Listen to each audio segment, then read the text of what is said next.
Good evening all of you. Good evening Abeer, Manu, Pranati, Prerna, Priyanka, Ravneet, Sanjeet, Shefali, Swati and Yash. Very good evening.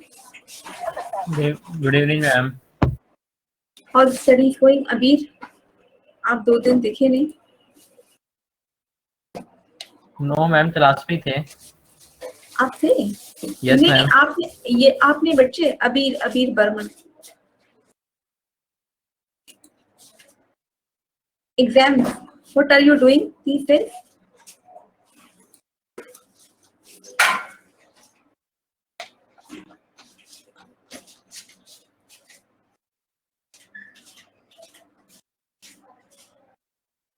Okay, from अच्छा, you are from West Bengal, right? No?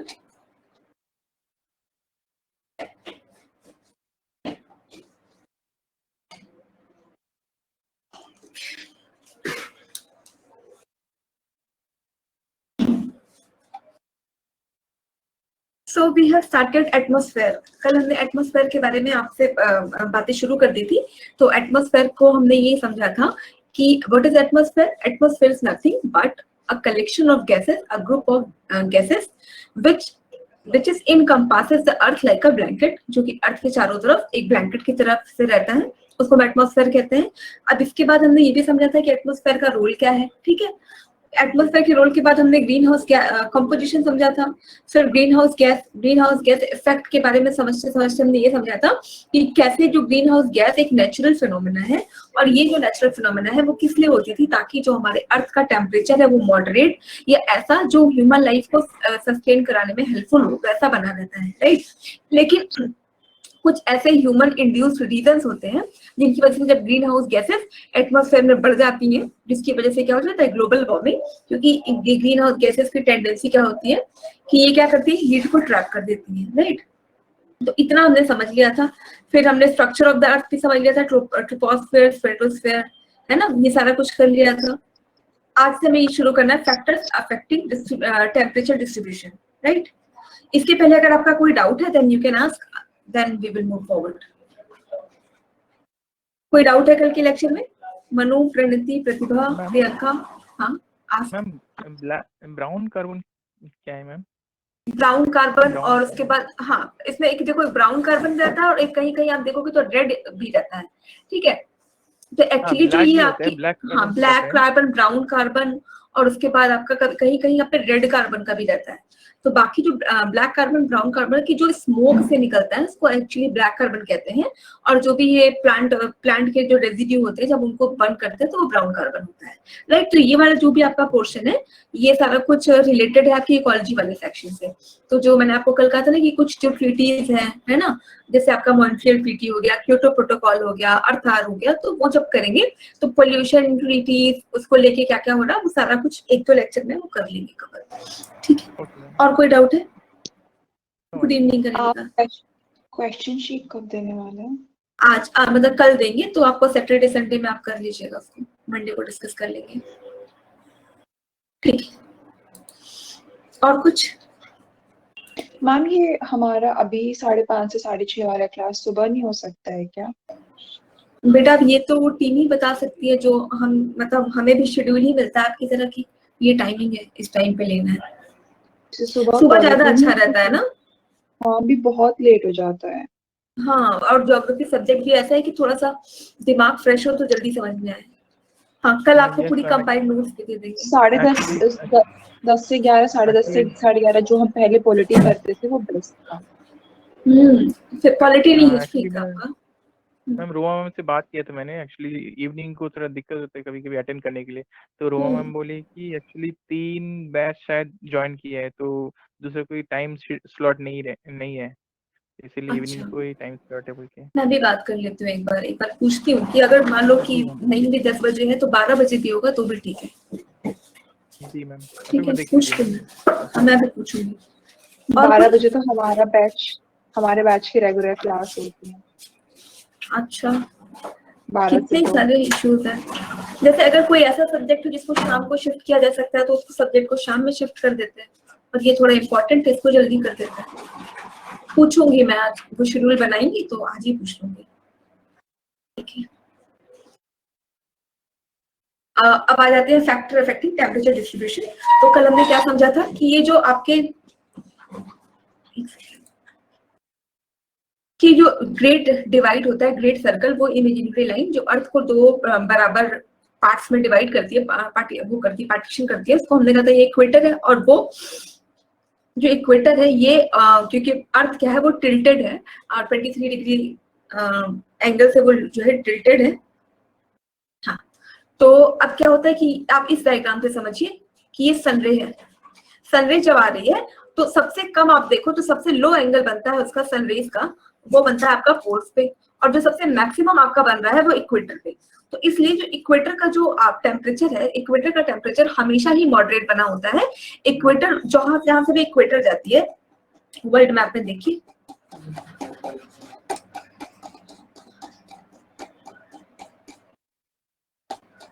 आज की lecture की PPT मिल गई थी ना आपको 3 बजे के आसपास।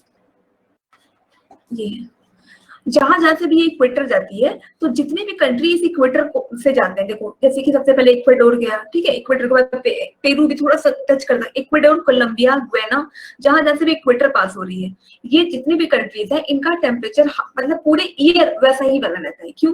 क्योंकि इनके यहाँ का जो टेम्परेचर होता है वो क्या होता है कि अचानक मतलब ये जो पूरा रीजन है वो डायरेक्ट सनलाइट मिलती है इसको, और बहुत ज्यादा एम्पल अमाउंट में सनलाइट मिलती है।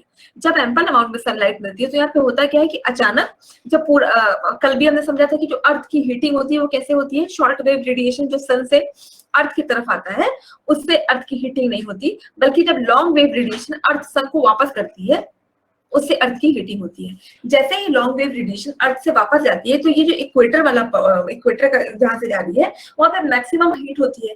मैक्सिमम हीट होने से तुरंत प्रेसिपिटेशन होता है, और हर दोपहर में जो इक्वेटोरियल वाली बेल्ट होती है वहां पे हर दिन हर दोपहर में वहां पे क्या होती है, बरसात होती है, हर दिन बरसात होती है। इसकी वजह से क्या है कि वहां पे घने जंगल पाए जाते हैं जिसको हम रेन फॉरेस्ट भी कहते हैं या इक्वेटोरियल फॉरेस्ट भी कहते हैं। तो इक्वेटोरियल फॉरेस्ट ऐसी जगह है जहाँ पे सबसे ज्यादा नंबर में क्या होती है, सबसे ज्यादा अमाउंट में बरसात होती है, ठीक, और सबसे ज्यादा यहाँ पे क्या है, वर्षा, रेन फॉरेस्ट मिलते हैं। हाँ, आस्क। अब बारिश होने का क्या रीजन दिया आपने अभी अभी? प्रेसिपिटेशन, धूप, मतलब ज्यादा धूप क्या करेगी, जितने भी वाटर उनको एब्जॉर्ब करेगी, तुरंत क्लाउड का फॉर्मेशन होता है, तुरंत बरसात हो जाती है, राइट। तो जैसे कि अभी हमारे यहाँ पे जो मानसून आता है, देखो मानसून जब हम पढ़ेंगे, मानसून एक ऐसी फिनोमेना है जो सबसे लीस्ट अंडरस्टूड है। अभी तक हमेशा उस पर जो है रिसर्च कंटिन्यूसली चल रही है, फिर भी मानसून को हम आज तक समझ नहीं पाए हैं कि एक्चुअली मानसून कैसे कैसे होती है, ठीक। अब बहुत सारे रीजन है उसमें, जैसे एक दो रीजन है, एक रीजन होता है जिसको कहते हैं एल नीनो, एल नीनो, ला नीना, ठीक है। तो बहुत सारे रीजंस हैं मॉनसून को इफेक्ट करने के लिए, साइक्लोन, ठीक है, साइक्लोनिक कंडीशंस, उसके बाद ये प्रेसिपिटेशन। पर जो प्रेसिपिटेशन है वो सबसे बेसिक रीजन है। बेसिक रीजन ये कहता है कि जहां पे एम्पल अमाउंट ऑफ जैसे सन हीट आएगी, आप देखोगे जिस दिन बरसात होती है उस दिन उसके एक दो दिन पहले बहुत तेज गर्मी होती है। तो क्या होता है कि जब गर्मी बढ़ जाती है एटमॉस्फेयर में, आपके इन्वायरमेंट में, तो क्या हो जाएगा, प्रेसिपिटेशन बढ़ जाएगा, और जैसे प्रेसिपिटेशन होता है तुरंत क्लाउड का फॉर्मेशन होता है। और ये क्लाउड्स क्या होते हैं, ऐसा नहीं होता है कि मतलब क्या होता है कि क्लाउड का फॉर्मेशन होता है तो वो एक जगह से दूसरी जगह मूव करते हैं, लेकिन जब प्रेसिपिटेटेड वाले आपके क्लाउड्स बनते हैं तो ये इतने भारी होते हैं कि तुरंत क्या करा देते हैं, तुरंत से ये बरसात करा देते हैं। तो जो इक्वेटोरियल वाला रीजन है यहाँ पे हमेशा एक मॉडरेट टेम्परेचर बना हुआ रहता है। अब जैसे जैसे हम ऊपर जाएंगे जो सन की रेज है वो देखिए वो पढ़नी कम हो जाती है। तो जब सब जो आपका पोल है वो एक ऐसा रीजन है कि वहां पे सनलाइट कम पहुंचती है। अब सनलाइट कम पहुंचती है, दूसरी तरफ ये भी है कि जो अर्थ गर्म मतलब ठंडी हो रही है, गर्म हो रही है, वो बिकॉज ऑफ द फिनोमेना की जो जितना हीट अर्थ वापस करती है सन को, उसी से अर्थ जो है बाकी जो अर्थ में हीटिंग है वो उसी की वजह से हो पाती है। लेकिन अब जब ये वापस करती है तो पोल तक पहुंचते पहुंचते पहुंचते पहुंचते क्या हो जाता है कि जो ये मैक्सिमम जो है ग्रीन हाउस गैसेस है ये इनको एब्सॉर्ब कर चुकी होती है हीट को, तो अर्थ वहां तक पहुंचते पहुंचते ज्यादा हीट बचती नहीं है। इसलिए पोल्स एक ऐसा रीजन है जहां का टेम्परेचर भी क्या बना रहता है, मॉडरेट बना रहता है, कि हमेशा बर्फ मतलब बर्फ ही बनी हुई रहती है। तो पोल्स का रीजन और इक्वेटर का रीजन एक ऐसा है जिसका टेम्परेचर पूरे ईयर वैसा ही बना रहता है, ठीक। अब इन दोनों के अलावा जो टेम्परेचर के बेल्ट्स होते हैं, जैसे कि आपका हो गया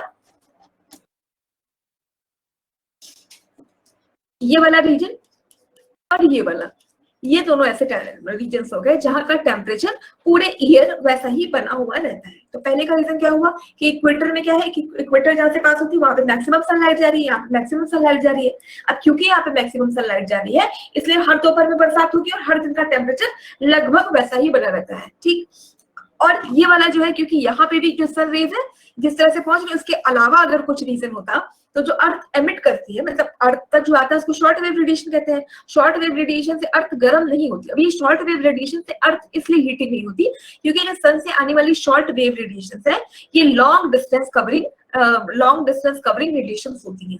ये लॉन्ग वेव रेडिएशन का क्या मतलब होता है कि जितनी जब ये बहुत मैक्सिमम दूरी अपनी तय कर लेती है तभी ये जो है इफेक्ट आता है इनका। तो ये जो ये अर्थ तक जो इनकी रेस आती है क्योंकि ये लॉन्ग वेव रेडिएशन है इसलिए जो है अर्थ जब वापस करती है अर्थ के साथ क्या है कि अर्थ पहले ऐसा नहीं हो कि जैसे आया मतलब सर्कुलर जैसे आए तुरंत अर्थ वापस कर देगी, नहीं। अर्थ क्या करती है इसको होल्ड करती है और धीरे धीरे उसको एमिट करती है। ऐसा नहीं कि 100 आया और 100 अर्थ तुरंत वापस करेगी, मतलब धीरे धीरे ग्रेजुअली जो अर्थ उसको वापस करती है।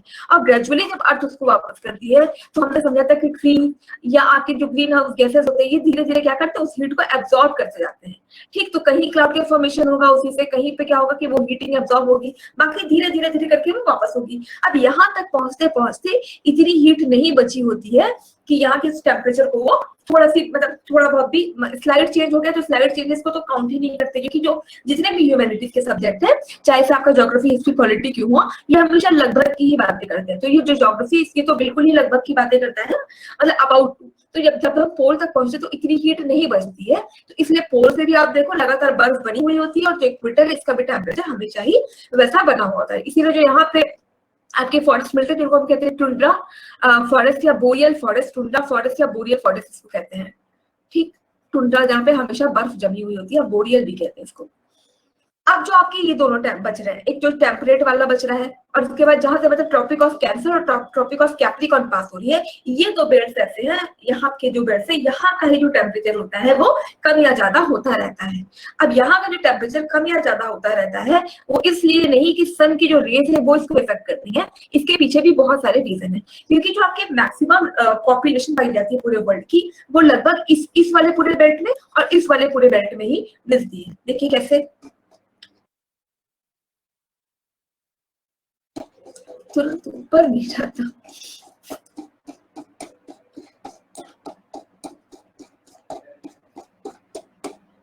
मैम आप है ना जो वर्ल्ड मैप का पेज है, चूंकि हम वर्ल्ड मैप बहुत बारी खोल रहे हैं, so this is page number 3, तो आप सीधा वहां जाकर के टाइप कर सकते हैं हर बारी। हाँ वेरी गुड, अच्छा आइडिया, ये भी बार बार खोलना पड़ रहा है। तो जो ये मैक्सिमम देखो ये वाला तो रीजन हो गया पोल, ये जो पोल ये आर्कटिक ओशन और अंटार्कटिक के पास वाला जो यहाँ पे हमेशा बर्फ जमी हुई होती है। तो ये जो पूरा आर्कटिक सी है ये पूरा आइस से बना हुआ है, मतलब जो आर्कटिक सी है आप देखो तो अभी भी पूरा जमा हुआ है। इसलिए जो ये जो पार्ट है रशिया जो है क्लेम करता है इस आर्कटिक सी पे, ठीक है। आर्कटिक सी पे आप देखो सी तो सबका है लेकिन रशिया का मैक्सिमम पार्ट जो ये वाला है उसको टच करता है, इसलिए रशिया इस पे क्लेम करता है। और आर्कटिक सी एक ऐसा सी है अभी जहाँ पे जो एक्सप्लॉयटेशन हुआ है बहुत मिनिमम हुआ है, इसलिए केवल रशिया ही नहीं पूरे वर्ल्ड के जितने इस समय देश हैं उन सबकी मतलब कहते हैं नजरें इस समय आर्कटिक सी पे हैं, क्योंकि जो आर्कटिक सी है ये बहुत रिच है रिसोर्सेज में। ऐसा मतलब जो सैटेलाइट इमेजेस हैं वो बताते हैं कि आर्कटिक सी बहुत रिच है रिसोर्सेस में, जहाँ पे आपको कह रहे हैं कि क्रूड ऑयल मिल रहा है। लेकिन अब इसमें क्या है रशिया भी जा रहा है, यूएस भी जा रहा है, चाइना भी सोच रहा है हम भी पहुंच जाए, हम भी गए, हमारा भी जो है आर्कटिक में हमारे भी 2 स्टेशन है, मैत्री नाम है उसका और गंगोत्री। तो ऐसे करके हमारे भी 2 स्टेशन है आर्कटिक में। तो पहले आर्कटिक ऐसा सी था जहाँ पे केवल रिसर्च इंस्टीट्यूशन चलते थे, जितने भी साइंटिस्ट हो जाके वहाँ उस पर्टिकुलर लैंड की रिसर्च किया करते थे। लेकिन अभी रिसेंटली क्या हो गया है कि जो मैक्सिमम कंट्रीज है, क्योंकि इन्होंने जो जितने भी आपके वेस्टर्न कंट्रीज है, जो आपके डेवलप्ड कंट्रीज है उनको वेस्टर्न कंट्रीज भी कहते हैं, और जो आपके डेवलपिंग मतलब जैसे इंडिया चाइना इसको हम डेवलपिंग कंट्री कहते हैं, ठीक है। ये नॉर्थ के जो जितने भी डेवलप्ड कंट्री उनको नॉर्थ की भी कंट्रीज कहते हैं और जो डेवलपिंग कंट्री है इनको हम साउथ की कंट्रीज कहते हैं। तो जितने भी डेवलप्ड कंट्रीज है जैसे आपका यूएस हो गया, रशिया हो गया, कुछ हद तक चाइना भी हालांकि वो मान नहीं रहा है, जापान हो गया, जर्मनी हो गया, इन्होंने क्या किया अपने रिसोर्सेज का मैक्सिमम एक्सप्लॉयटेशन कर लिया है। मैक्सिमम एक्सप्लॉयटेशन करने के बाद जब इनको रिसोर्सेज नहीं मिले तो अमेरिका ने क्या किया कि जितने भी ये तान वाले कंट्रीज है, अफगानिस्तान, तुर्कमेनिस्तान, किर्गिस्तान, जितने भी मुस्लिम कंट्रीज है, सऊदी अरेबिया, ओमान, इनके पास जो रिसोर्सेज थे इनको ट्रैप करने की कोशिश की। इसीलिए आप देखो कि जितनी भी वॉर होती है, चाहे आपका ईरान हो, इराक हो, कोई भी वॉर आप देख लो वर्ल्ड की, हर जगह पे एक प्लेयर आपको हमेशा और हमेशा यूएसए मिलेगा। तो यूएसए क्या कर रहा है कि यहाँ पे हमेशा वॉर करा के कुछ भी करके यहाँ के रिसोर्सेज को लेना शुरू कर दिया। अब जब यहाँ के रिसोर्सेज को लेना शुरू कर दिया, अब इसकी पूरी निगाह है कि आर्कटिक सी के भी रिसोर्सेज को क्या करें, ले ले और अपने लोगों के उसमें यूज करना शुरू कर दे। कहते हैं अमेरिका के 1% पर जितना वो लग्जरी लेने में जितना खर्च करते हैं, उससे इंडिया के पूरे एक गाँव का खर्चा चलाया जा सकता है, इतना ज्यादा वो एक्सप्लॉयटेशन करते हैं। अब क्योंकि ये सुपर पावर्स भी हैं, तो वही होता है ना कि जो बड़े लोग हैं उनसे कोई क्या ही कहे, कैसे कहें।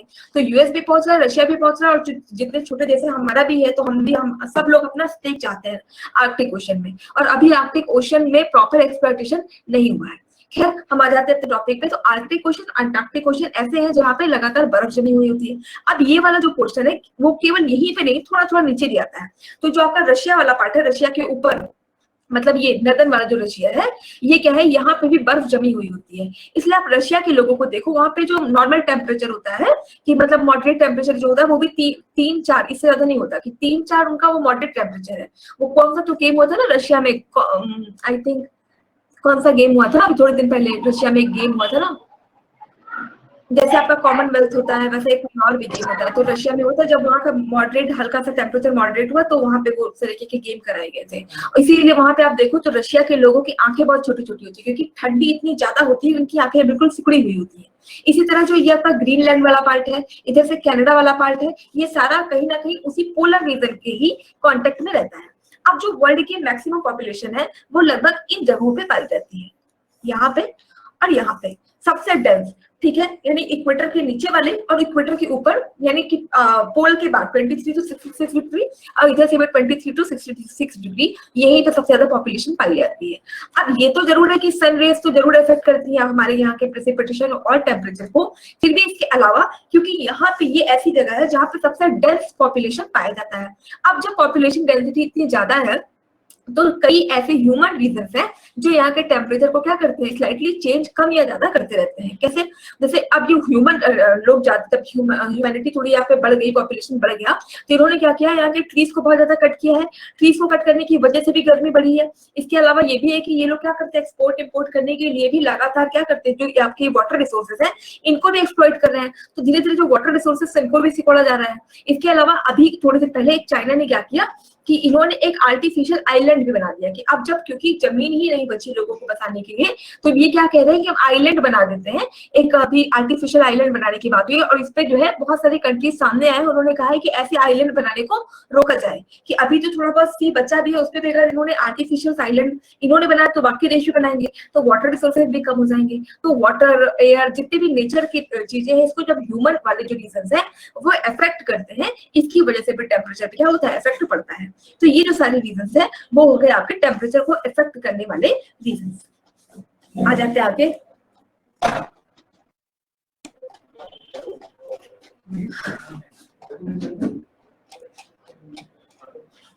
अब ये अगला वर्ड है एल्बिडो। एल्बिडो क्या होता है, एल्बिडो का भी बहुत काम आएगा आपको जब आप ये पढ़ेंगे प्रेशर बेल्ट्स, तो बार बार एल्बिडो का जो है क्वेश्चंस आते रहते हैं। और एल्बिडो से जो आपका डायरेक्ट क्वेश्चन है कि व्हाट इज एल्बिडो, वो एक बार आपका यूपीएससी में आ चुका है। यूपीएससी का तो ये फेवरेट टॉपिक रहता है एल्बिडो, और पीएससी भी पूछ चुका है। एसएससी ने बहुत सिंपल सा क्वेश्चन पूछा है एल्बिडो से, तो वो अगर आपको एल्बिडो का कॉन्सेप्ट नहीं भी पता है, एलिमिनेट करना आता है, तो आप उससे कर सकते हैं। फिर भी इस बार अभी समझ लेते हैं कि व्हाट इज एल्बिडो, ठीक। और यूपीएससी ने से बहुत पहले क्वेश्चन पूछा, आई गेस 2001 में पूछा था। अब क्योंकि 2001 में पूछा, तो जो उनके वो डिकेड ईयर ओल्ड क्वेश्चंस है वही कहीं ना कहीं एसएससी में लाए जा रहे हैं, ठीक है। तो समझते हैं एल्बिडो क्या है। एल्बिडो क्या है कि ये एक मेजरमेंट है। ये किस चीज को मेजर करता है, कि जो सनरेज आती है, जो सनरेज किसी बॉडी तक आती है, किसी भी बॉडी तक, B it ice, B it forest, कोई भी बॉडी या ट्री, मतलब जो हीट किसी बॉडी तक आती है, वो बॉडी कितना उस हीट को लौटा देती है, जितना उस हीट को वापस कर देती है, उसको हम एल्बिडो कहते हैं। इससे ये कंफ्यूज मत करिएगा कि जो सनलाइट आती है किसी बॉडी तक, वो बॉडी जितना एब्जॉर्ब करती है उसको नहीं, वो बॉडी जितना वापस कर देती है उसको हम एल्बिडो कहते हैं। समझ गए आप? एल्बिडो का मतलब ये नहीं होगा कि जितना उस वहां तक हीट आई, इसी में कंफ्यूजन होता है और इसी को देख दो को लेके वो ऑप्शन बनाते हैं। So what is albedo? Albedo is a measurement, जितना वो बॉडी क्या करेगी, मान लीजिए कि सनलाइट उसके पास 100 आई, 100 आने के बाद उसने जितना वापस कर दिया सन को, वो हीट को वापस कर दिया, उस मेजरमेंट को हम कहते हैं एल्बिडो। अब इसी में होता है कि जितना हम वापस करते हैं ना, उतनी तेजी से वो चीजें क्या होती है, गर्म होती है। जितना ज्यादा वो बॉडी उसको वापस करेगी, उतनी ही ज्यादा मतलब वो जो बॉडी है उतनी जल्दी पिघलेगी, या ये समझिए कि उतनी ज्यादा उसका जो रिफ्लेक्टिंग पावर होगा वो उतना ज्यादा होगा। अब आप सोच के बताइए, अरे इसमें तो लिखा होगा, नहीं लिखा है, ठीक है। ये कौन सी स्लाइड आ गई आपके पास? ये तो कल की स्लाइड आ गई है। ये जो रिफ्लेक्टिंग का आपने बताया है, how is this reflecting capacity just a minute, related just a टू? मिनट, बता रही हूँ एक्चुअली। तो आपका ये कल की स्लाइड अपडेट हो गई है, एक सेकेंड।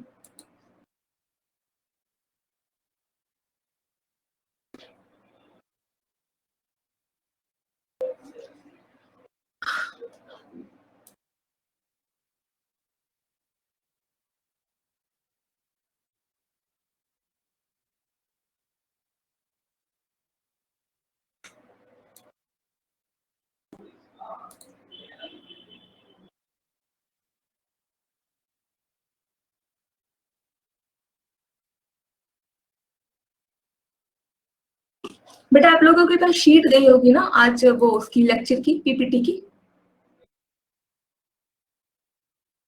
आप लोगों के पास शीट गई होगी ना 3 बजे के आसपास? यस मैम, एक शीट हाँ वो ना शीट, हाँ एक्चुअली क्या है कि मेरे पास जो है कुछ वो आते हैं, सबकी क्रॉस चेक करने के लिए आते हैं, वो क्या कहते हैं आपकी पीपीटी। तो एक अमित सर है हमारी फैकल्टी में, उनकी शीट आपके पास चली गई है, तो इग्नोर दैट। अभी क्लास के बाद में अपनी शीट आपको शेयर कर दूंगी।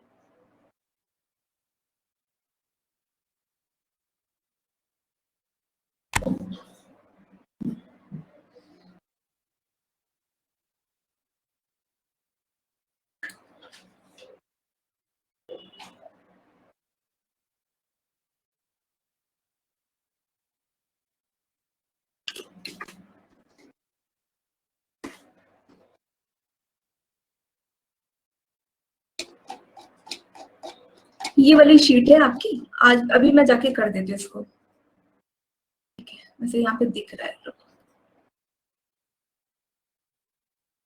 तो हमने क्या समझा कि एल्बिडो क्या होता है कि जितना टेम्परेचर किसी बॉडी के पास आता है, जितना वो बॉडी उस टेम्परेचर को, हीट को वापस कर देती है सन को, जितना वो वापस कर देती है एनवायरमेंट में, उतना ही उस बॉडी का एल्बिडो होता है। ठीक, अब एक एग्जांपल से समझिए कि कहते हैं कि जो सबसे ज्यादा एल्बिडो होता है वो आइस का होता है। आइस का होता है, इसका मतलब क्या हुआ कि जैसे आपके जैसे आइस के पास हीट आती है, आइस उसको क्या करती है, उस पार्ट को पूरा वापस करती है, हीट को वापस करती है। अब जितना उसने इस हीट को वापस किया, इसका मतलब उसका एल्बिडो ज्यादा है। एल्बिडो ज्यादा का मतलब कि आइस अब क्या करेगी, पिघलना शुरू कर देती है। ठीक, यानी कि जिसका एल्बिडो ज्यादा, उसमें जो टेम्परेचर को लेके चेंजेस है वो सबसे ज्यादा होंगे। जितना वो उसको वापस करेगी ना, उतना ही वो इफेक्ट होती है टेम्परेचर से। ठीक, ये समझ में आया कि नहीं? एल्बिडो का मतलब क्या हुआ कि जितना वो बॉडी क्या करे, वापस कर रही है। तो इसका मतलब आइस के पास जितना सन टेम्परेचर आया, आइस क्या कर दे, उस पूरे को वापस कर देती है। इसीलिए आइस और तेजी से, जितना ज्यादा एल्बिडो उसको ज्यादा मिलेगा, जितना ज्यादा हीट ज्यादा मिलेगी, जितना वो वापस करेगी, उतना ही ज्यादा वो तेजी से पिघलती है। ठीक, इसलिए आप देखो तो कि पोल के जो होते हैं, जो पोलर साइडों से, वो इतनी जल्दी नहीं पिघलते। क्यों? क्योंकि जो पोलर है वहां तक तो पहुंच ही नहीं रही हीट, तो वहां तक नहीं पहुंचती। जितना कम पहुंचे उतना कम एब्जॉर्ब करते, जब कम एब्जॉर्ब करते तो कम पिघलते हैं। वही जो आपका ये वाला पोर्शन होता है, जो आपका लेटिट्यूडल वाला जोन होता है, एक मिनट,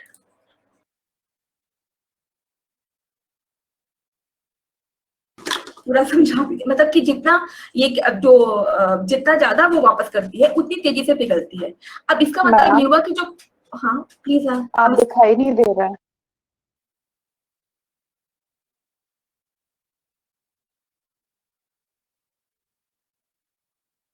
अब ठीक है। जो आपका पोल वाला पार्ट है, पोल वाला पार्ट का आइस क्यों नहीं पिघलता?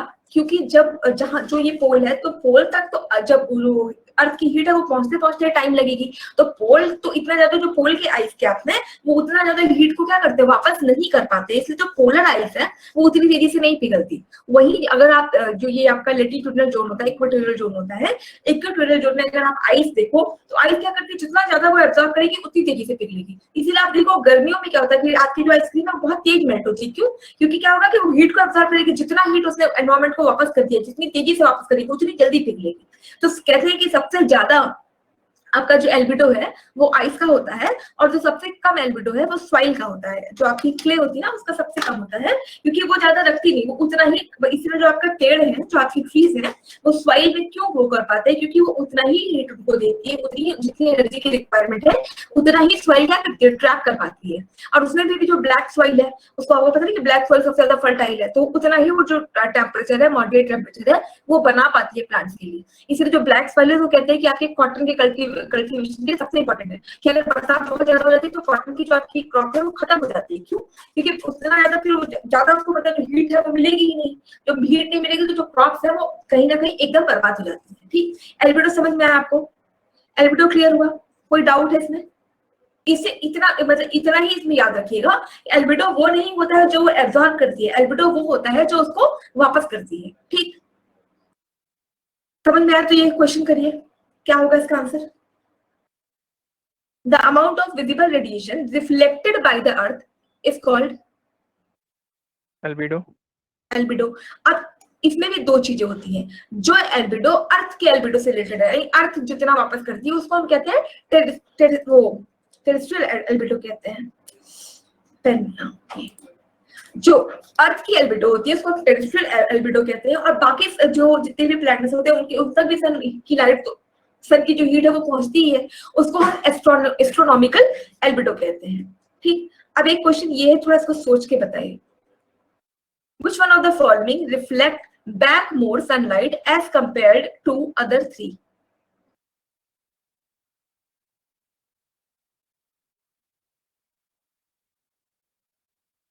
बाकी सब, प्रणति, नीतू, कनिनिका, दीप्ति, प्रतिभा, प्रेरणा। अभी अभी आपने आइस का बताया था सबसे ज्यादा होता है, तो फिर स्नो भी उसी कैटेगरी में आएगा? श्योर करके बताइए क्या आंसर लग रहा है।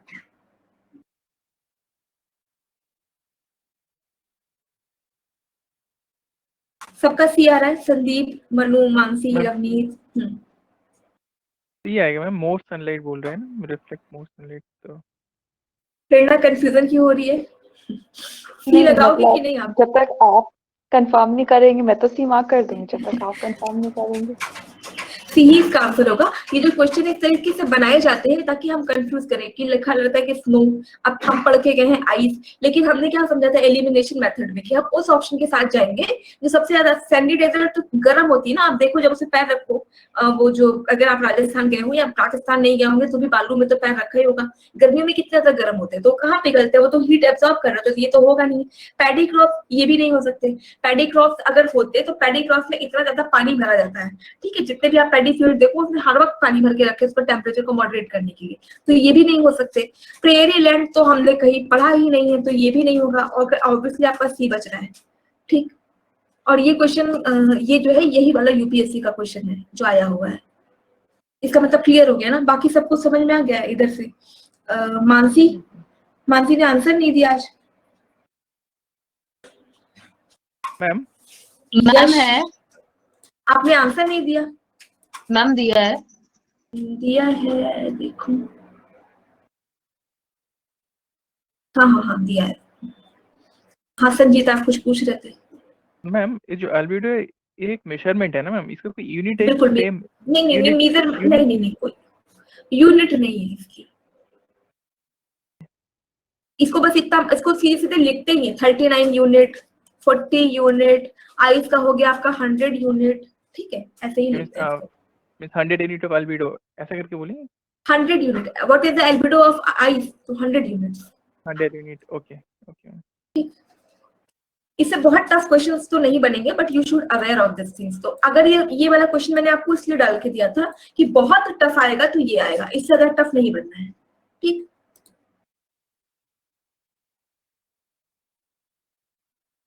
Fresh snow and other snow same होगा, वो काम ही होता है इनका ऐसा कुछ बनाना कि आप थोड़ा सा कंफ्यूज करें। फिर मतलब अब जैसे हमने फ्रेश स्नो पढ़ा, अब अंदर से पता नहीं कैसा फील आता है कि स्नो पढ़ा है, अब इसमें फ्रेश होगा कि नहीं, ये वाला होगा कि नहीं। जब भी ऐसा कभी भी कंफ्यूजन हो, आप तुरंत अदर ऑप्शन पे जाइए। अब जैसे ये यहाँ स्नो है, बाकी लोग सोचेंगे क्योंकि दिमाग में क्या आता है कि फ्रेश लिखा है, पता नहीं ये वाला होगा कि नहीं, तो जबरदस्ती में दूसरा ऑप्शन मार्क करके आते हैं। लेकिन क्वेश्चन सॉल्व करते समय आप अपनी अप्रोच रखिए कि आपको लग रहा है ना, अगर आपको 50% भी डाउट लग रहा है कि हाँ ये हो सकता है but I am not very sure, go to the other option and try to eliminate. और जैसे आप एलिमिनेट करोगे आपको लगेगा भाई ठीक है ये होगा नहीं होगा, पर ये तो नहीं होगा ना, ये तो नहीं होगा ना, तो ऑब्वियसली मेरे पास जब मुझे लग ही रहा है 50% यही होगा, ये दोनों बिल्कुल नहीं होगा, तब तो मैं इसके साथ जाऊं, है ना। और फिर भी नहीं जाते हैं तो फिर समझिए कि डिक्लेयर्ड फेल। अब हीट बजट क्या होता है? हीट बजट का मतलब होता है हीट का अर्थ तक आना और अर्थ को हीट का वापस करना, इन दोनों का जो बैलेंस है उसी को हम हीट बजट कहते हैं। और जितने यूनिट में, इसको 100 से एक्चुअली इतना ज्यादा डीप में जानने की जरूरत नहीं है, इसीलिए बहुत शॉर्ट में समझ लीजिए कि अगर समझ लीजिए कि 100 यूनिट हीट सन से अर्थ की तरफ आती है तो 100 यूनिट ही अर्थ सन को वापस करती है। जितना मिलना है उतना ही जाना है। आप में से कोई कॉमर्स का बच्चा होगा तो उसको पता होगा ना कि कॉमर्स में एक कॉन्सेप्ट जिसको हम कहते हैं ड्युअलिटी कॉन्सेप्ट। ड्युअलिटी कॉन्सेप्ट क्या कहते हैं कि जितने की डेबिट होगी उतना ही क्रेडिट होना चाहिए, डेबिट और क्रेडिट हमेशा मैच करना चाहिए। सेम वे अर्थ भी क्या करती है, वो बिल्कुल उधार नहीं रखती है, वो क्या करती है जितनी सनलाइट अर्थ तक आती है उतना ही सनलाइट अर्थ एटमॉस्फेयर को वापस कर देती है। इसी प्रोसेस को हम कहते हैं हीट बजट। तो जो सन से आती है रेडिएशन आती है इसको हम शॉर्ट वेव रेडिएशन कहते हैं, और जो रेडिएशन अर्थ सन को वापस करती है, तो पहले क्या होता है, जैसे अभी हमने थोड़ी देर पहले भी इसको डिस्कस किया कि जब अर्थ पे सन की रेडिएशन आती है, जब अर्थ पे सन की रेडिएशन आती है तो ऐसा नहीं होता कि आई और तुरंत अर्थ से वापस किया, अर्थ उसको एब्जॉर्ब करती है और ग्रेजुअली धीरे धीरे धीरे धीरे क्या करती है, उसको वापस करती है। तो जब ये ग्रेजुअली धीरे धीरे उस रेडिएशन को वापस करती है तो उसमें क्या होता है कि जैसे उसमें अलग अलग यूनिट्स है कि जो ट्रीज है वो इतना एब्जॉर्ब करती हैं, जो आपकी वो क्या कहते हैं आइस है वो इतना करेगी, वो पर्टिकुलर चीज इतना करेगी, तो टोटल 100 ही वापस होता है, जितना उसके पास आया है उतना ही उसको वापस करती है। क्योंकि आप देखो तो यहाँ पे वही डेबिट क्रेडिट वाला हिसाब किताब है, इसलिए इस पूरे फिनोमेना को हम कहते हैं हीट बजट। हीट बजट किसका है? ये अर्थ का हीट बजट है। ठीक, अब इसमें कुछ ऐसा नहीं है, बस हम शॉर्ट वेव रेडिएशन जो आई है, लॉन्ग वेव रेडिएशन जो वापस गई है, रिफ्लेक्टेड मतलब अर्थ के बॉडी से, जैसे कि ये आया और यहाँ से जो वापस होता है इसको हम इस प्रोसेस को कहते हैं रिफ्लेक्शन। और जब ये आइस हो जाता है, जो आपका पोलर आइस कैप्स होते हैं, आइस कैप्स में आप देखो कि कहीं भी रेडिएशन पड़ती है तो पूरा का पूरा अपने अगर उसका कौन सा शंकर जी का बर्फ वाला कौन सी जगह है, मानसरोवर, कैलाश मानसरोवर की आप पिक्चर देखिए तो पूरा जो पिक्चर है वो एक जो बर्फ है वो देख के लगता है कि वो शिवलिंग है। ठीक है, उसका जो पूरा स्ट्रक्चर है वो शिवलिंग की तरह है। और वो क्या करता है, पूरे जब उस रेडिएशन को वापस करता है तो वो पूरा स्ट्रक्चर ना आपका गोल्डन कलर का दिखने लगता है। तो वो क्या होता है, वो पूरी हीट को ही वापस कर रहा होता है। ठीक, तो उस प्रोसेस को हम कहते हैं स्कैटरिंग हो रही है, हीट की स्कैटरिंग हो रही है, इसको स्कैटर्ड सोलर रेडिएशन कहते हैं। ठीक, अगर आपने नहीं देखा तो आज एक बार गूगल करके देखिएगा कैलाश मानसरोवर की पिक। तो जो कैलाश मानसरोवर की शिवलिंग है वो पूरा आइस है, और आइस क्या है, वो गोल्डन दिखता है। क्या करता है, वो हीट को वापस कर रहा है। हीट को जो वापस कर रहा है इस प्रोसेस को हम कहते हैं स्कैटरिंग। राइट, अब आ जाते हैं मूवमेंट ऑफ द एयर पे। इतने में कोई डाउट है तो पहले पूछ लीजिए, ये थोड़ा सा इंपॉर्टेंट टॉपिक हो जाएगा। बट हीट ट्रैप भी तो होती है, तो वो जो ट्रैप होती है इन्वायरमेंट को ही तो वापस करिए ना। अर्थ, हम अर्थ में नहीं रहते हैं, अर्थ पे रहते हैं, तो अर्थ जो वापस कर रही है ये सारा जो अर्थ, हमने क्या पढ़ा था कि जितना अर्थ को पूरे यूनिवर्स से माइनस कर दीजिए तो पूरा क्या हो जाएगा, स्पेस। तो अर्थ क्या कर रही है, अगर यहाँ भी वापस कर रही है यहाँ भी वापस कर रही है, तो कहीं ना कहीं वो स्पेस नहीं तो छोड़ रही है ना, तो वापस ही तो कर रही है। और कोई इसमें डाउट है तो आप पूछिए, फिर हम आगे बढ़ते हैं। ये थोड़ा सा इंपॉर्टेंट चैप्टर होने वाला है आगे। अब आपका movement of the air.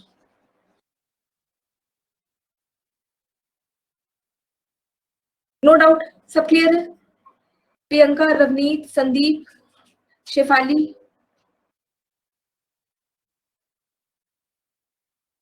Okay. Heat budget से जो भी क्वेश्चन बनने वाले होंगे I will mention in the MCQ sheet.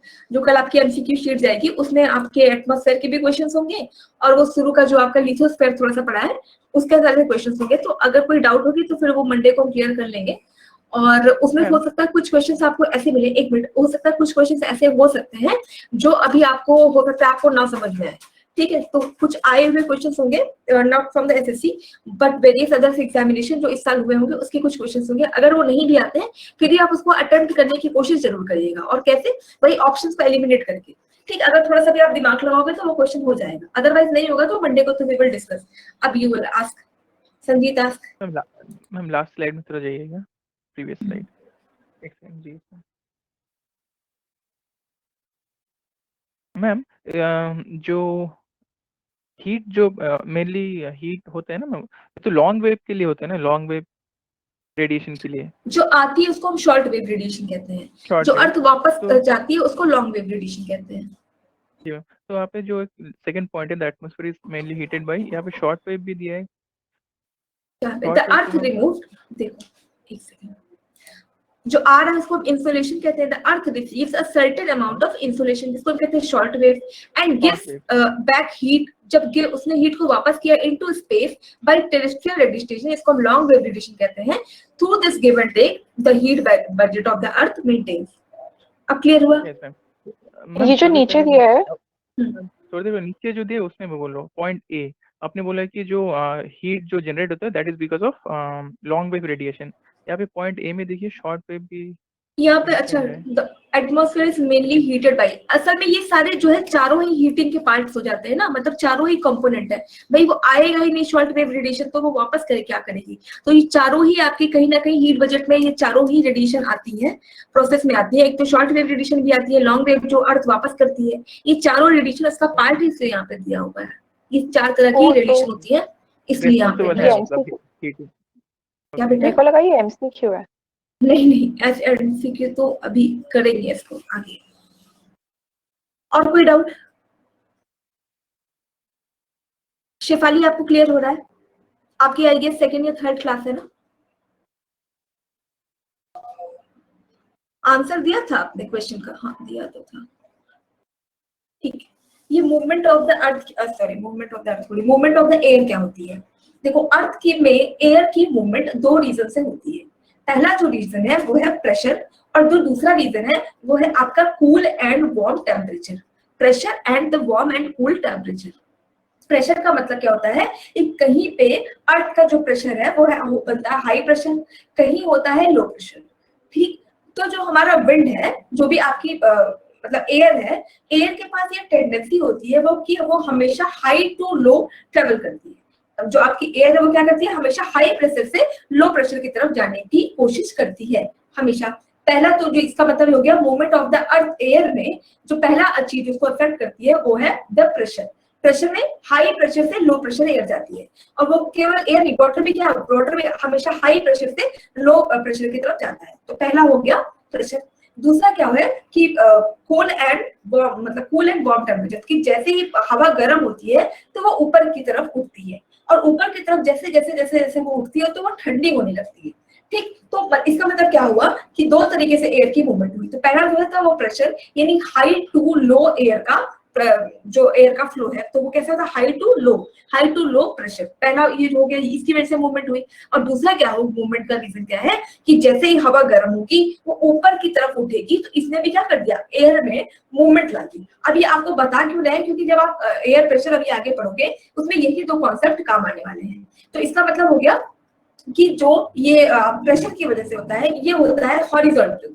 Horizontal मतलब जब ऐसे ऐसे हवा जाती है इस तरीके से मूवमेंट होता है। हॉरिजॉन्टल जो एयर का मूवमेंट होता है that is because of pressure, और जो वर्टिकल एयर का मूवमेंट होता है that is because of that temperature. कि मतलब यहाँ पे कोई हवा थी, वो गर्म हुई तो वो ऊपर उठी, तो ये कैसा मूवमेंट हो गया, हाई टू लो। जो ये टेम्परेचर की वजह से हुआ ये वर्टिकल मूवमेंट होता है, और जो इस तरीके से मूवमेंट होता है इसको हम क्या कहते हैं, ये हॉरिजॉन्टल मूवमेंट होता है। ये जो हॉरिजॉन्टल वाली जो प्रोसेस होती है इस पूरे प्रेशर को हम कहते हैं एडवेक्शन, और जो ये इस तरीके से होता है इसको हम कहते हैं कन्वेक्शन।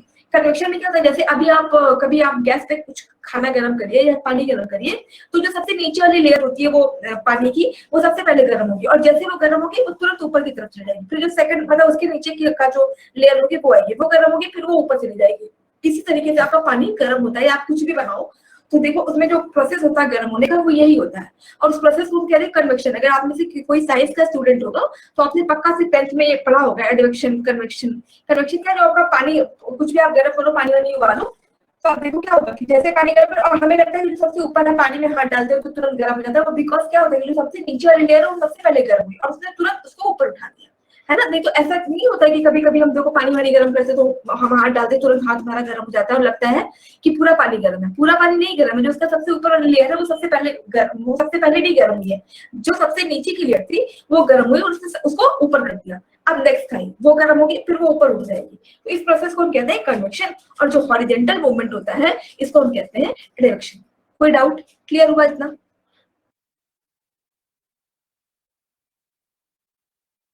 अब जो अगला फिनोमेना है उसको हम कहते हैं टेम्परेचर इन्वर्जन। अभी हमने क्या पढ़ा कि जैसे जैसे मतलब पहले अगर एयर गर्म है, गर्म होकर जब वो ऊपर उठेगी तो ठंडी होगी, लेकिन कहीं कहीं कुछ ऐसी जगह जहां पे इसका उल्टा होने लगता है कि मतलब इसको ऊपर ठंडा होना चाहिए था, ये उल्टा कर दे फिर से गर्म हो जाए, तो इस फिनोमेना को हम कहते हैं टेम्परेचर इन्वर्जन। टेम्परेचर इन्वर्स हो रहा है, इसको जिस प्रोसेस को फॉलो करना चाहिए था वो ये जो है वो उस प्रोसेस को फॉलो नहीं कर रहा है बल्कि उल्टा रिएक्ट कर रहा है और गर्म हो रहा है, तो इस प्रोसेस को हम कहते हैं टेम्परेचर इन्वर्जन।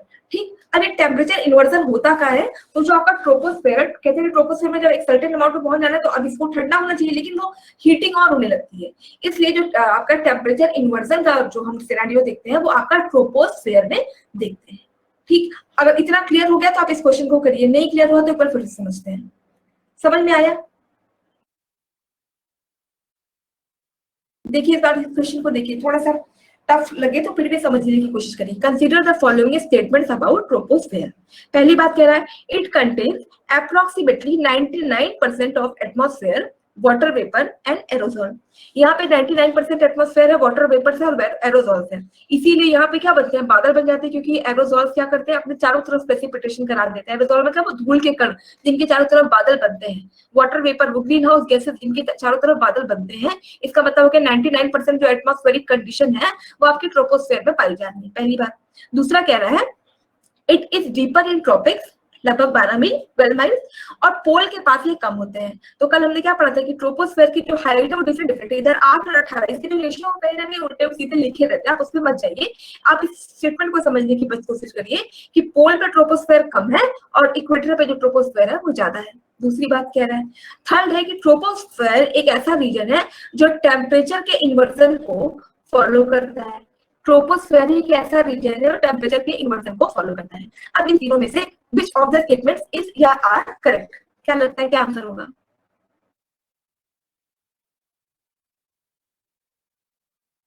अब तो समझा दिया, अब तो बताना चाहिए सबको क्या आंसर होगा इसका। बस 3 लोग को समझ में आया, बाकी सब कहाँ गए? प्रेरणा क्या होगा answer? Sanjeet, Prerna, Deepti, where is Deepti and where is Mansi, Yash, Shefali, Praneeti, Abeer, what will be the answer? What will be the answer? Ma'am D लग रहा है मैम। लग रहा है या पक्का? अभी भी श्योर नहीं हो पा रहे हो आप? नहीं मैम, मुझे सेकंड थोड़ा क्लियर नहीं है, सेकंड जो पॉइंट है वो मुझे एक बार समझा दीजिए। क्यों नहीं हो रहा है क्लियर? क्या दिक्कत है? It is deeper in the tropic ma'am, इसमें दिया है it is deeper in the tropics up to 12 miles and shallow near the polar region. मतलब ये पोलर रीजन मतलब क्या है, मतलब समझ में नहीं आया। देखिए समर है। हाँ 1 मिनट,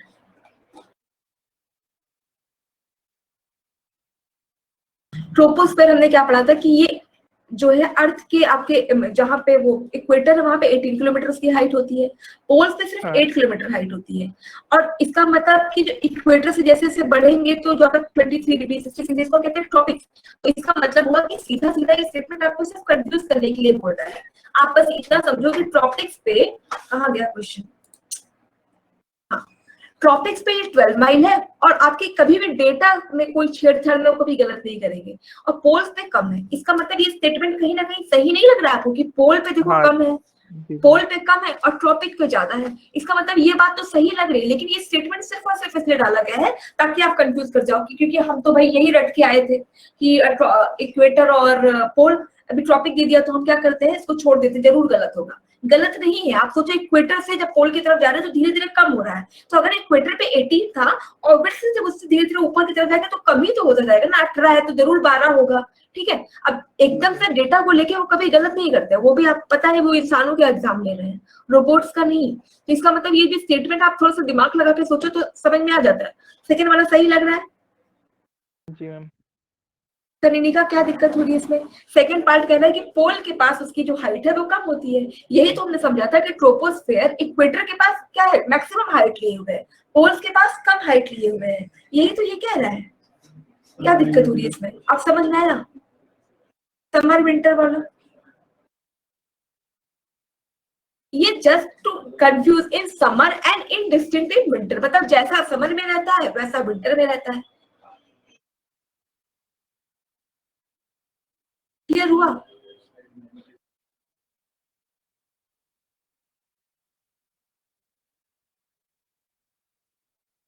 जी मैम क्लियर है मैम। अच्छे से क्लियर हुआ? ऐसे ही क्वेश्चन आएंगे, मतलब देखो मैम। क्या हो रहा है ना कि कंपटीशन का लेवल थोड़ा थोड़ा बढ़ रहा है। तो अब आप ये समझ लो कि ज्यादातर जो क्वेश्चन पहले क्या होते थे, एसएससी का आप पेपर देखिए तो वन लाइन क्वेश्चन ज्यादा आते थे कि एक क्वेश्चन पूछा नीचे छोटे छोटे 4 ऑप्शन दे दिए। अब क्या होगा कि स्टेटमेंट में जरूर सिलेक्ट करने के लिए क्वेश्चन आएंगे, इसलिए प्रैक्टिस भी उन्हीं क्वेश्चन की ज्यादा करते हैं। ठीक, हाँ प्रेरणा आप पूछो। इसमें फिर सारे ही करेक्ट है ना? मेरा डिस्कनेक्ट हो गया। हाँ डी।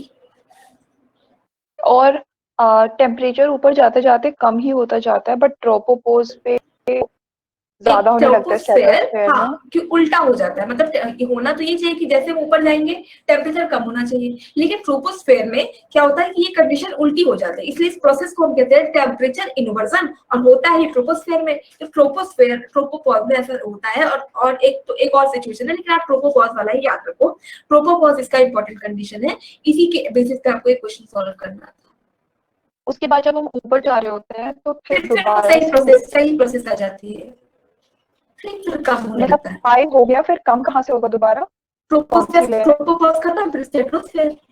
तो स्ट्रेटोस्फेयर में तो फिर ज्यादा रहेगा ना, थर्मो में तो और हाई हो जाता है। अरे नहीं, तो फिर उसके बाद ट्रोपोस्फेयर से कम रहता है ना, इसका मतलब ये थोड़ी कि उस बहुत ज्यादा कम या बहुत ज्यादा, ट्रोपोपॉज से तो कम हुआ ना, उसने अपनी वो जो प्रोसेस है वो तो फॉलो कर ही ली, और इतना कर लिया कि स्टेबल टेम्परेचर में वो आ गया। आया समझ में? ओके ओके, मैं पढ़ के देखती हूँ, मैंने रिवाइज नहीं किया। cool। प्रेशर सिस्टम्स पे आ जाते हैं, ये थोड़ा सा इंपॉर्टेंट है आपका। ये जो चैप्टर होता है ना एटमॉस्फेयर, इसको समझने में ज्यादातर थोड़ी दिक्कत होती है, लगता है कि पता नहीं क्या पढ़ रहे हैं। या तो अगर साइंस स्ट्रीम होता है तो थोड़ा सा आसानी होती है, तो साइंस स्ट्रीम नहीं होता तो लगता है कि बहुत सारा कुछ इन्फॉर्मेशन एक साथ डाला जा रहा है। इसीलिए मैं बहुत तेज लेके चल भी नहीं रही हूँ आप लोगों को। कोई दिक्कत है स्पीड के साथ? समझ में आ रहा है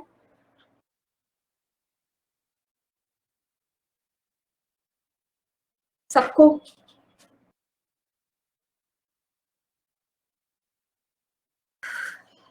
बहुत टफ क्वेश्चन इससे नहीं आएंगे, तो रिलैक्स रहिए। ये है कि हम थोड़ा सा कर ले रहे हैं क्योंकि आपका सीईटी आ सकता है, आप सीईटी का क्या प्रोसेस पैटर्न होगा उसकी दिक्कत। और दूसरा दिक्कत ये भी है कि अब जो है आप देखो तो मेरिट कितनी ज्यादा जा रही है, तो इसको लेके भी एक कमिटी बैठी थी कि इतनी ज्यादा मेरिट जा रही है। आप देखो तो कट ऑफ 80% तक जाते हैं तो कट ऑफ मार्क्स होते हैं, तो इसका तो ही रीजन हुई है। तो बच्चे बहुत ब्रिलियंट हो गए हैं, और यह जो पेपर है वो एकदम ही वैसा हो गया आपका चिंटू पिट्टू टाइप। तो थोड़ा सा पेपर का लेवल तो डेफिनेटली बढ़ाएंगे। और कितना सारा तो उसमें चेंजेस करते जा रहे हैं, इंटरव्यू हटा रहे हैं तो इंटरव्यू ला रहे हैं। तो हम अपने साइड से, मतलब ऐसा ना हो कि दोबारा आपको उठा के पढ़ना है। अगर एग्जाम की रिक्वायरमेंट 10 है तो अपने साइड से 12 करके चलना चाहिए, तो वही एक स्मार्ट स्ट्रेटेजी होती है। अब एग्जाम की रिक्वायरमेंट 10 है और आप 8 करके जाओ, है ना, 80% जहाँ पे कट ऑफ जा रही है, तो फिर क्या ही चांसेस रहेंगे। प्रेशर सिस्टम क्या है? एयर का जब ऊपर उठती है एयर, मतलब जो गर्म एयर ऊपर उठी उसके बाद वो ठंडी हुई, इससे क्या हुआ कि एटमॉस्फेयर में जो चेंजेस हुए, पहला तो जो चेंजेस होते हैं एटमॉस्फेयर में उसको एक्चुअली हम एटमॉस्फेरिक प्रेशर कहते हैं। एयर का ऊपर उठना, उसके बाद ठंडा होना, ठंडे होने के बाद जो उसकी मूवमेंट होती है उसकी वजह से बहुत सारे जो चेंजेस होते हैं हमारे एटमॉस्फेयर में अर्थ के चारों तरफ, एक्चुअली वही है प्रेशर सिस्टम, उससे ज्यादा नहीं। प्रेशर सिस्टम मतलब कि अर्थ के सरफेस पे एयर का ऊपर उठने के बाद फैलने के बाद डिफरेंट रीजन्स में, डिफरेंट रीजन मतलब 66 डिग्री, 23 डिग्री पोल्स, उसके टुवर्ड्स मूवमेंट। या आप समझिए सीधा कि इक्वेटर से हवाओं का गर्म होकर ऊपर उठना, ऊपर उठ के पोल्स की तरफ उनका जाना। ठीक है, जो पोल्स की तरफ उनका जो एयर की मूवमेंट होती है, उस पर्टिकुलर मूवमेंट को हम कहते हैं प्रेशर सिस्टम। ठीक, प्रेशर सिस्टम मतलब हवाओं का गर्म होना, गर्म होके पोल्स की टुवर्ड्स मूवमेंट, उसको हम कहते हैं प्रेशर सिस्टम। अब ये प्रेशर सिस्टम एक पूरा लंबा सा फिनोमेना है कि ये क्या है कि हवा तो इक्वेटर से उठी, इक्वेटर से उठने के बाद वो जाएगी पोल्स की तरफ, और पोल्स की तरफ उसको सिंक होना था। इस पोल की तरफ जाने में क्या होता है कि अर्थ पे एक फोर्स काम करता है, उस फोर्स को हम कहते हैं कोरियोलिस फोर्स। कोरियोलिस फोर्स क्या होता है कि हम जानते हैं कि जो हमारी अर्थ है वो लगातार क्या कर रही है, रोटेशन कर रही है। अब ये जो रोटेशन करती है तो अर्थ के रोटेशन की वजह से जो फोर्स आता है, उस फोर्स को हम कहते हैं कोरियोलिस फोर्स। इस कोरियोलिस फोर्स की वजह से क्या होता है कि विड्थ को अपनी डायरेक्शन चेंज करनी पड़ती है। डायरेक्शन चेंज करने का मतलब, मान लीजिए ये इक्वेटर था और इस इक्वेटर से जैसे ही अर्थ या आपकी जो विड्थ है, एयर है, वो ऊपर की तरफ जाती है, अर्थ की मूवमेंट हो रही है, अर्थ क्या कर रही है, रोटेट कर रही है। इस रोटेशन की वजह से नदर्न स्फीयर में हवाएं अपने राइट साइड, सदर्न स्फीयर में हवाएं अपने राइट ही है ना, इधर जाएंगी तो सदर्न वाले में ये अपने लेफ्ट साइड की तरफ क्या हो जाती है, मुड़ जाती है। उल्टा हो गया क्या, दायां बायां। आप लोगों के साइड सीधा समझ में आ रहा है? राइट मतलब नदर्न हेमिस्फीयर में वो अपने राइट मुड़ती है और सदर्न हेमिस्फीयर में वो अपने लेफ्ट की तरफ उनको मुड़ना पड़ जाता है। तो इस ये जो ये मूवमेंट हो जाती है, मतलब क्या था कि यहाँ से ये आपका मान लीजिए कि इक्वेटर है, जीरो, यहाँ से जो है इक्वेटर से हवा उठने के बाद जब ये ठंडी हुई तो इसका ये सोच रही थी कि मुझे पोल्स की तरफ जाना है, इनको क्या है, हाई टू लो जाना है। यहाँ पे धीरे धीरे क्या करती, पोल्स की तरफ ये मूव करते हुए जा रही थी, पोल्स की तरफ मूव कर रही है। इधर इसमें क्या हो रहा है, अर्थ भी लगातार रोटेट कर रही घूम रही है। जब ये इधर एक फोर्स इधर लगा, एक इधर लगा, तो हवाएं क्या होगी, because of Coriolis force northern hemisphere में, नदर्न हेमिस्फीयर का मतलब 0 डिग्री के नॉर्थ, इक्वेटर के ऊपर और इक्वेटर के नीचे, इसके बेसिस पर स्फीयर बांटते हैं। तो नदर्न हेमिस्फीयर में हवाएं अपने दाहिने की तरफ यानी राइट साइड क्या हो जाएंगी, डिफ्लेक्ट हो जाएंगी। तो राइट साइड उनका जो डिफ्लेक्शन होता है ये क्या कर देता है, डिफरेंट प्रेशर बेल्ट बना देता है। अब डिफरेंट प्रेशर बेल्ट का मतलब क्या हुआ कि पहला जो प्रेशर बेल्ट है वो तो हो गया आपका equatorial belt. Equatorial belt figure पता नहीं किस पेज पे था, देखो ये मैम, यहाँ, हाँ, Coriolis force direction of rotation of earth की उसी डायरेक्शन में लगता है? नहीं, जैसे ये अभी एक मिनट, अभी इसको समझते हैं फिगर के साथ तो आपको समझ में आएगा। ये इक्वेटर है, ठीक है, यहाँ से जो है हवाएं उठी, ऊपर गई, ठंडी हुई, अर्थ जो है कैसे घूम रही है, वेस्ट टू ईस्ट, तो यानी इधर से इधर जा रही है अर्थ। ये फोर्स ऊपर की तरफ जा रहा था और ये वाला जो है अर्थ इधर की तरफ मूव करी और ये ऐसे ऊपर की तरफ जा रहा है। अब क्या हुआ, because of the earth rotation जो हवाएं हैं वो क्या करेंगी, डिफ्लेक्ट हो जाएंगी। इनको तो इधर जाना चाहिए था, ये नॉर्दर्न हेमिस्फीयर में अपने राइट साइड की तरफ डिफ्लेक्ट हो जाती है, मुड़ जाती है। तो ये जब राइट साइड, राइट किधर होगा, ऐसे होगा ना, जो ये मुड़ जाती है, ये क्यों हो जाती है, because of the Coriolis force. तो अब क्योंकि ये मुड़ रही है, हवाओं में डिफ्लेक्शन हो, तो ये तो ऊपर जा रही थी, ऊपर नहीं ना जाके अब ये धीरे धीरे क्या करेंगे, सिंक करने लगती है। ठीक, बहुत ज्यादा कोरियोलिस फोर्स पे क्वेश्चन नहीं आता क्योंकि हमें प्रेशर बेल्ट समझना है, इसलिए हमें कोरियोलिस फोर्स समझना है। कोरियोलिस फोर्स कुछ नहीं है, कोरियोलिस फोर्स बस इतना है कि अर्थ क्या कर रही है, वेस्ट टू ईस्ट रोटेट कर रही है। इस रोटेशन के फ्लो में जो हवा इक्वेटर से उठ के जिसको पोल तक जाना था वो पोल तक ना जाके वो because of the Coriolis force northern hemisphere में अपने राइट और सदर्न हेमिस्फीयर में अपने लेफ्ट की तरफ मुड़ जाती है। इसकी वजह से क्या है, डिफरेंट प्रेशर बेल्ट बन जाते हैं। ठीक, डिफरेंट मतलब कई सारे आपके 7 प्रेशर बेल्ट बनते हैं। 7 प्रेशर बेल्ट कौन कौन से, इक्वेटोरियल वाला जो है, इक्वेटोरियल लो, वो तो एक ही है क्योंकि इक्वेटर तो एक ही है ना। ये वाला तो यहाँ से लेके जो यहाँ तक वाला है वो तो आपका एक ही है। अभी आप नेम समझ लीजिए, फिर हम आपको फिगर में समझाते हैं। इक्वेटोरियल लो ये एक है, ठीक। जो आपका सब ट्रॉपिक हाइट है, सब ट्रॉपिक हाइट 2, एक नदर्न में एक सदर्न में। सब पोलर लो, एक नदर्न में एक सदर्न में।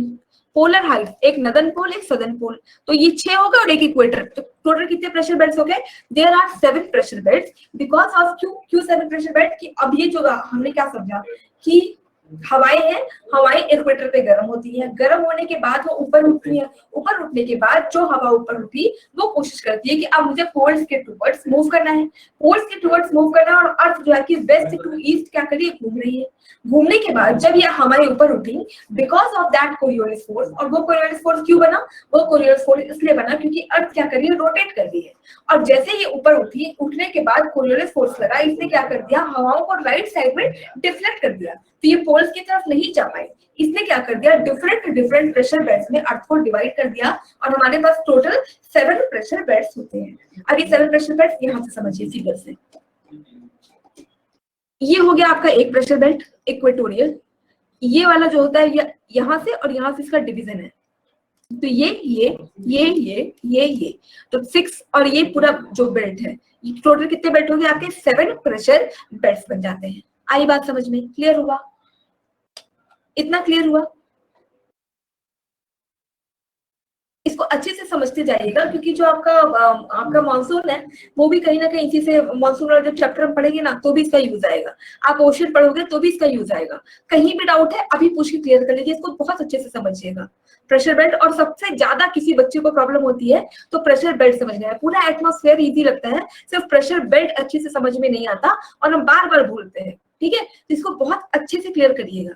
कहीं भी डाउट है अब अभी रोक के पूछ लीजिए। समझ में आया? इतना आया समझ में सबको? प्रेरणा क्लियर हुआ? संजीत क्लियर हुआ? मानसी क्लियर हो गया? क्या समझा हमने? What is pressure belt? कौन बताएगा व्हाट इज प्रेशर बेल्ट? सबको क्लियर? जिनको सबसे पहले क्लियर हुआ था उन्हीं को बताना चाहिए ना। संदीप आप बताओ what is pressure belt? Pressure belt क्या है?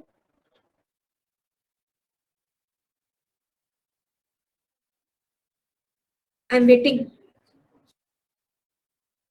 Who will tell? कौन बताएगा what is pressure belt? Anyone? Manu, Kanika, आप लोग? दीप्ति आज तो आप बोल ही नहीं रहे हो कुछ भी। हाँ आप बताओ कौन बताएगा? संदीप। हाँ हाँ हाँ बिल्कुल।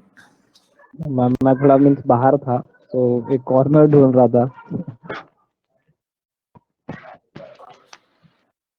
Yes ma'am, basically perfect words में नहीं समझा पाऊंगा, बट इट्स लाइक जैसे यहाँ पे नॉर्मल एक्सप्लेनेशन नहीं होता है, जैसे कोई बात नहीं, जितना समझ में आए, जो आपको समझ में आया समझ लीजिए, वैसे ही बाकी लोगों को भी समझ में आएगा। किसी को भी वो टिपिकल वाली डेफिनेशन नहीं याद करनी है। वैसे भी तो हमें ऑब्जेक्टिव क्वेश्चन करना है, इसीलिए तो हम लोग कहते हैं मीम्स बना लो, कुछ भी कर लो, रट लो, समझ लो, है ना। तो जो आपको समझ में आया आप उसी लैंग्वेज में समझाओ सबको। बेसिकली इट्स लाइक जैसे हॉरिजॉन्टल प्रेशर्स जो आपने समझाए थे, एक परफेक्ट, एक there are specific I mean places. It's like there are 7 places. One of them is equatorial low. It's like equator is ma'am mostly single equator है, so it's like एक ही होता है वो.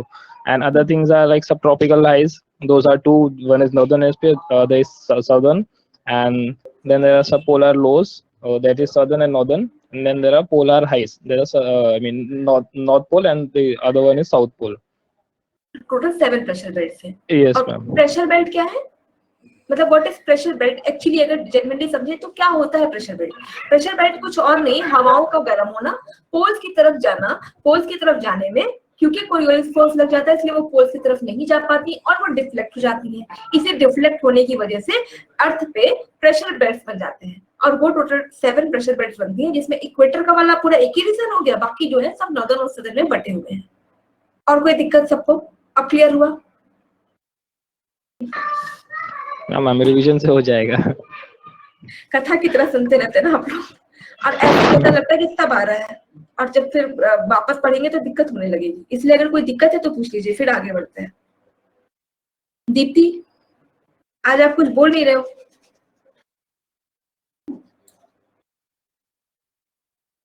क्लियर? ओके, एक काम करते हैं, जो इसका आगे का है वो कल इसको शुरू करते हैं ताकि प्रॉब्लम ना हो उसमें समझने में। ठीक, अब इसी में हमें समझना है विंड्स, प्लेनेटरी विंड्स क्या होते हैं, और ये जो आपकी गर्मियों में चलती है भारत में लू, ये सब क्या होता है, ये सारा कुछ इसी से समझ में आएगा। ठीक, प्रेशर बेल्ट से ही सारा कुछ क्लियर होना है। Pressure belt is very very important aspects of your atmosphere. अभी आपके पास जो शीट चली गई वो उल्टी चली गई है अमित सर की, तो अभी मैं जाके रोमा को देती हूँ। प्लीज इग्नोर दैट फाइल, आप इस फाइल को पढ़िएगा।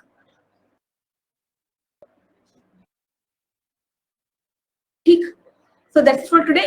अब आपका 2 दिन का टाइम है, 2 दिन में आप रिवाइज कर लीजिएगा। मैं आपको कल पूरा वीक का दे दूंगी आपको पीपीटी, आप अपना वो निकाल लीजिएगा, जो भी प्रिंट आउट वगैरह लेना होगा रिवाइज कर लीजिएगा, प्रिंट आउट निकाल लीजिएगा, क्वेश्चंस कर लीजिएगा। मंडे को डिस्कस करेंगे। मैं अभी रोमा से बात भी कर लेती हूँ कि इफ पॉसिबल तो हमें वो जल्दी वाली स्लाइड अगर मिल सके तो दे दे, नहीं भी मिल पाएगी तो फिर इसी समय पढ़ा जाएगा। ठीक, बट आई विल ट्राई कि वो मिल जाए।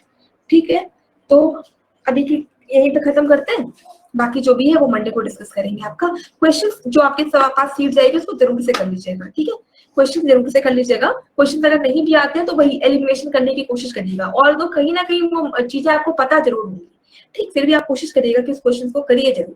ठीक, so that is for today and now we will meet on Monday. So good luck guys, और आप तैयार करिए। हाँ, एनसीईआरटी एंड एमसीक्यू का भी बिल्कुल आई विल ट्राई कि कल ही के कल आपको ये सब कुछ चला जाए। ठीक, so that's it for today and enjoy your Sunday, but do not forget to revise your syllabus. Okay, thank you guys.